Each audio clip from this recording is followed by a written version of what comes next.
परिचय। क्या तुम्हें पता है रीता त्वचा के संक्रमण से पीड़ित हो गई है? हाँ, लेकिन क्या उसने डॉक्टर को दिखाया? हाँ, डॉक्टर ने उसे देखकर बताया कि यह गोल कृमि संक्रमण है। उसे अपना मुंह खोलने में वास्तव में कठिनाई हो रही है और वो ठीक तरह से खाना भी नहीं खा पा रही है। ओह बेचारी रीता, यह अच्छी बात है कि मैं पूरी तरह से स्वस्थ हूँ। हाँ, लेकिन केवल रोगों से मुक्त होने का ही ये मतलब नहीं है कि तुम पूरी तरह से स्वस्थ हो। तुम्हारा क्या मतलब है? मैं कहना चाहती हूँ कि स्वास्थ्य और रोग अंतर संबंधित हैं, लेकिन व्यक्ति के स्वास्थ्य का निर्धारण करने वाले कुछ अन्य कारक भी हैं। मैं तुम्हें इस बारे में विस्तार से समझाती हूँ।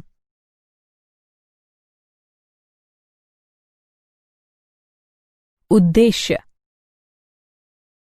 इस पाठ के अंत में आप निम्न करने में सक्षम हो जाएंगे: स्वास्थ्य एवं रोग की अवधारणा को समझना, मनुष्यों में सामान्य रोगों की पहचान करना।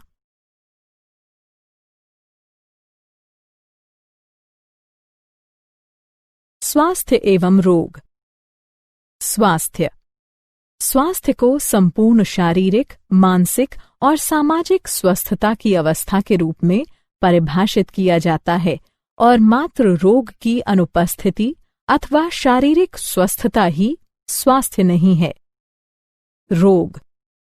रोग को शरीर या उसके किसी अंग की उस अवस्था के रूप में परिभाषित किया जाता है जो सामान्य प्रकारों को दुर्बल बनाता है और यह विभिन्न चिन्हों एवं लक्षणों के द्वारा व्यक्त होता है।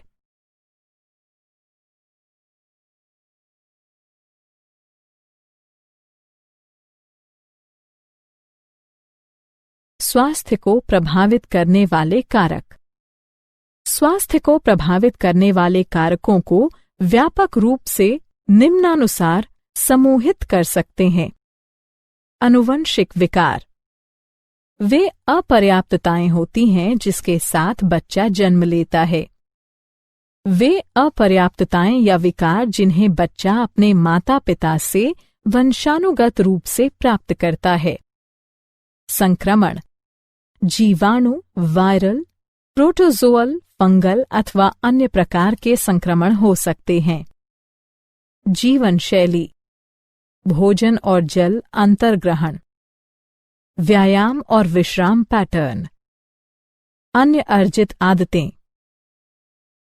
अच्छा स्वास्थ्य बनाए रखने के लिए अनिवार्य कारक। कुछ महत्वपूर्ण कारक जो अच्छा स्वास्थ्य पाने के लिए आवश्यक होते हैं निम्न हैं: संतुलित आहार, व्यक्तिगत स्वच्छता, नियमित व्यायाम, टीकाकरण या प्रतिरक्षण, अपशिष्टों का उपयुक्त निपटान, रोगवाहक नियंत्रण, स्वच्छ भोजन और जल संसाधनों का रखरखाव। रोगों का वर्गीकरण। रोग को व्यापक रूप में निम्नानुसार वर्गीकृत किया जा सकता है। संक्रामक रोग। वे रोग जो एक व्यक्ति से दूसरे में आसानी से संचारित हो जाते हैं संक्रामक रोग कहलाते हैं। उदाहरण: एड्स। असंक्रामक रोग। असंक्रामक रोग वे रोग होते हैं जो एक रोगजनक के कारण नहीं होते हैं और न ही एक व्यक्ति से दूसरे व्यक्ति को हो सकते हैं। उदाहरण: कैंसर।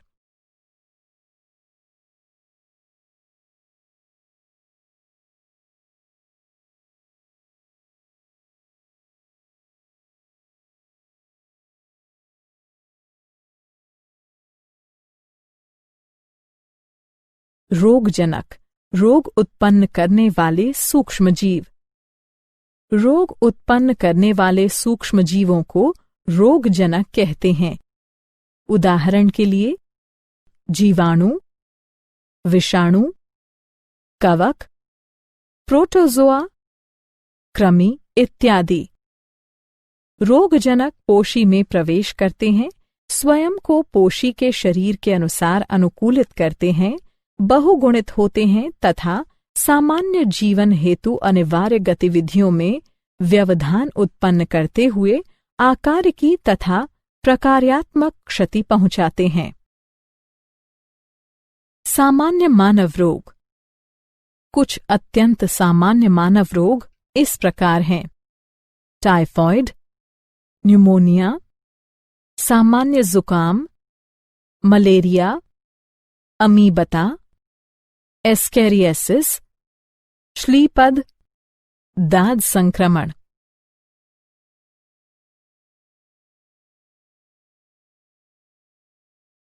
टाइफॉइड। टाइफॉइड ज्वर।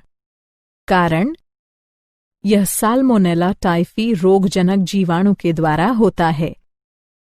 छोटी आंत को संक्रमित करता है। संचारण के प्रकार: संदूषित भोजन और जल के द्वारा जीवाणु संचारित होता है। अभिलक्षण निम्न सम्मिलित हैं: लगातार उच्च ज्वर 102.2 डिग्री फ़ारेनहाइट से 104 डिग्री फ़ारेनहाइट, कमजोरी, आमाशय में पीड़ा, कब्ज, सिरदर्द, भूख कम लगना। जटिलताएं: कुछ घटनाओं में संक्रमण के निम्न परिणाम हो सकते हैं: आंत्र में छेद, मृत्यु। निदान: टाइफॉइड की पुष्टि विडाल परीक्षण के द्वारा की जाती है। निमोनिया। निमोनिया। कारण: यह स्ट्रेप्टोकोकस निमोनी और हीमोफिल्स इन्फ्लुएंजी नामक रोगजनक जीवाणु के द्वारा होता है। संचारण का स्वरूप: जीवाणु निम्न प्रकार से संचारित होते हैं: किसी संक्रमित व्यक्ति द्वारा छोड़े गए बिंदु को ड्रॉपलेट्स या एरोसोल सांस द्वारा अंदर लेने से, संक्रमित व्यक्ति के बर्तन इस्तेमाल करने से।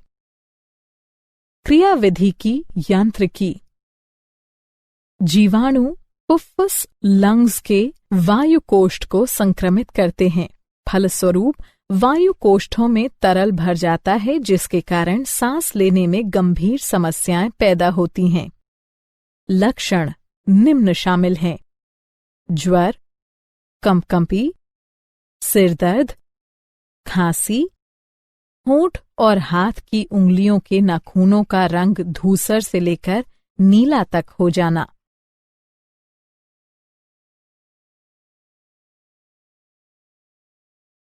सामान्य जुकाम। कारण: यह नासा विषाणुओं यानी राइनोवायरस के द्वारा होता है। संचारण का स्वरूप: विषाणु निम्न प्रकार से संचारित होते हैं: संक्रमित व्यक्ति के खांसने या छींकने से निकले बिंदुक या एरोसोल जब सांस लेने पर अंदर जाते हैं। पेन, किताबों, माउस आदि जैसे संदूषित वस्तुओं का प्रयोग करने से। क्रियाविधि की यांत्रिकी: यह जीवाणु नाक और श्वसन पथ को संक्रमित करते हैं, लेकिन फेफड़ों को नहीं। लक्षण निम्न शामिल हैं: नाक में जकड़न और आस्राव यानी बहना, कंठदाह, स्वर रूक्षता, खांसी, सिरदर्द, थकावट। यह अभिलक्षण प्रायः 3 से 7 दिन तक रहते हैं। मलेरिया। कारण: यह प्लाज्मोडियम प्लेवाइवैक्स प्ले मलेरियाई प्ले फैल्सीपेरम के द्वारा होता है। संचारण का स्वरूप: संक्रमित मादा एनोफिलीज मच्छर के काटने से प्लाज्मोडियम संचारित होता है। क्रियाविधि की यांत्रिकी: प्लाज्मोडियम यकृत कोशिका में अपनी संख्या बढ़ाते हैं और फिर लाल रुधिर कणिकाओं के फटने के साथ ही एक हीमोज़ोइन पदार्थ निकलता है, जो कंपकंपी और उच्च ज्वर के लक्षणों के लिए उत्तरदायी है। अभिलक्षण निम्न शामिल हैं: प्रत्येक 3 से 4 दिन के अंतराल से कंपकंपी और आने वाले उच्च ज्वर, थकावट। अमीबता, अतीबता या अमीबी अतिसार। कारण यह एंट अमीबा हिस्टोलिटिका नामक प्रोटोजोआ परजीवी के द्वारा होता है। संचारण का स्वरूप यह प्लाज्मोडियम घरेलू मक्खियों द्वारा संक्रमित व्यक्ति के मल से खाद्य और खाद्य पदार्थों तक संचारित होते हैं। संदूषित खाद्य और पेयजल का उपभोग करना संक्रमण के प्रमुख स्रोत हैं। क्रियाविधि की यांत्रिकी यह परजीवी संक्रमित व्यक्ति की बड़ी आंत को संक्रमित करते हैं। अभिलक्षण निम्न शामिल हैं: कोष्ठबद्धता, कब्ज, उदरीय पीड़ा और ऐंठन, श्लेष्मा और रक्त के थक्के वाला मल। एस्केरिस्ता कारण यह गोल कृमि एस्कारिस के द्वारा होता है। संचारण का स्वरूप यह परजीवी संदूषित जल, सब्जियों, फलों आदि के द्वारा संचारित होता है। क्रियाविधि की यांत्रिकी यह परजीवी संक्रमित व्यक्ति की आंत को संक्रमित करता है। अभिलक्षण निम्न शामिल हैं: आंतरिक रक्तस्राव, पेशीय पीड़ा, ज्वर, रक्ताल्पता, आंत्र का अवरोध। शलीपद या फाइलेरिया कारण यह फाइलेरियाई कृमि वुचेरेरिया वू बैंक्रॉफ्टाई और वू मेलाई के द्वारा होता है। संचारण का स्वरूप यह परजीवी रोगवाहक मादा मच्छर के काटने से संचारित होता है। क्रियाविधि की यांत्रिक रचना यह परजीवी अधोपाद की लसीका वाहिकाओं और जनन अंगों में धीरे धीरे विकसित होता है। अभिलक्षण निम्न शामिल हैं: स्थायी सूजन के परिणाम स्वरूप पैरों का हाथी के पैरों के समान मोटा हो जाना, जनन अंगों का विकृत हो जाना। दाद संक्रमण कारण यह माइक्रोस्पोरम ट्राइकोफाइटॉन और एपिडर्मोफाइटॉन नामक कवकों के द्वारा होता है। संचारण का स्वरूप यह कवक निम्न द्वारा संचारित होते हैं: मिट्टी, संक्रमित व्यक्तियों के तौलिए, कंघे, कपड़े के द्वारा। क्रियाविधि की यांत्रिकी यह कवक त्वचा के वलनों में ऊष्मा और नमी की उपस्थिति में पनपता है। अभिलक्षण निम्न शामिल हैं: त्वचा, नाखूनों और शिरोवल्क पर सूखी शल्की विषक्तियां। इन विषक्तियों के चारों ओर तेज खुजली होना।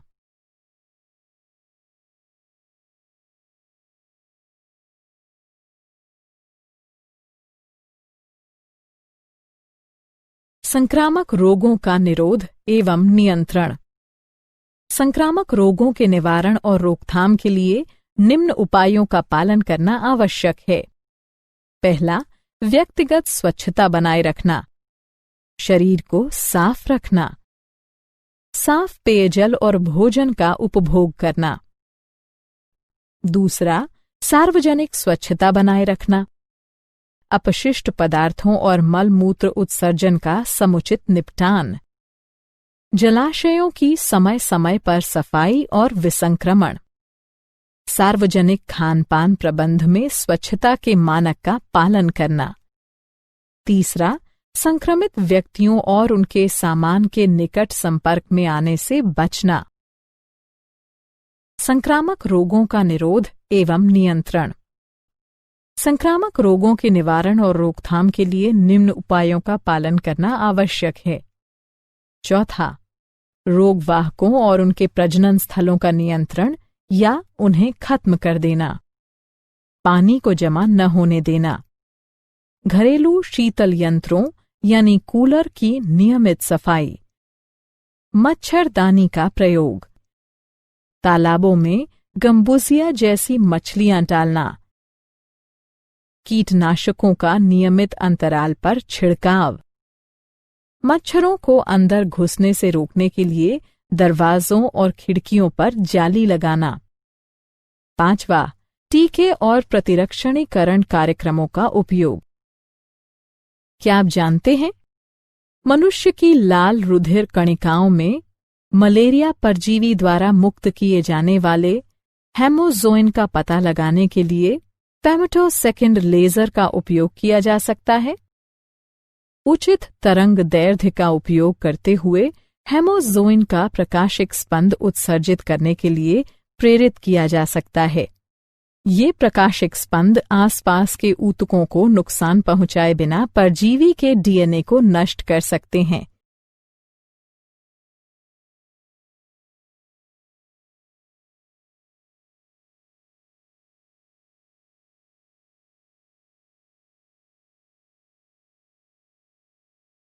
सारांश। आइए हमने जो कुछ सीखा है उसे संक्षेप में दोहराएं। स्वास्थ्य संपूर्ण शारीरिक, मानसिक और सामाजिक स्वस्थता की अवस्था है और मात्र रोग की अनुपस्थिति अथवा शारीरिक स्वस्थता ही स्वास्थ्य नहीं है। मनुष्यों को कष्ट पहुंचाने वाले सबसे सामान्य रोगों में टाइफॉइड, निमोनिया, मलेरिया, सामान्य जुकाम आदि शामिल हैं। इन बीमारियों की रोकथाम के निवारक और उपचारक उपाय निम्न हैं। व्यक्तिगत और जन स्वच्छता बनाए रखना, संक्रमित व्यक्तियों और उनके सामान के निकट संपर्क में आने से बचना, रोगवाहकों और उनके प्रजनन स्थलों का नियंत्रण, टीके और प्रतिरक्षणीकरण कार्यक्रमों के उपयोग।